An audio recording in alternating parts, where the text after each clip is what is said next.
હવે મહારાષ્ટ્ર પહોંચ્યું છે ચોમાસું તો મહારાષ્ટ્રના કેટલાક વિસ્તારોમાં ચોમાસાની એન્ટ્રી થઈ ગઈ છે। મહારાષ્ટ્રમાં 15 દિવસ વહેલી ચોમાસાની પધરામણી થઈ છે।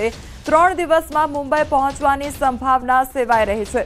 તો હવે મહારાષ્ટ્ર પણ ચોમાસું પહોંચી ચૂક્યું છે અને 3 દિવસમાં મુંબઈ પહોંચવાની સંભાવના વ્યક્ત કરવામાં આવી છે અને લગભગ 15 દિવસમાં ગુજરાત પણ પહોંચી શકે છે ચોમાસું। તો આ વખતે વહેલું ચોમાસુનું આગમન થયું છે ત્યારે હવે કેરળથી મહારાષ્ટ્ર તરફ ચોમાસું પહોંચી ચૂક્યું છે અને ત્યારબાદ 3 દિવસમાં મુંબઈ ખાતે પણ ચોમાસું પહોંચી જાય તે પ્રકારની સંભાવના વ્યક્ત કરવામાં આવી રહી છે અને ત્યારબાદ લગભગ 15 દિવસમાં ગુજરાતમાં ચોમાસું બેસી જશે।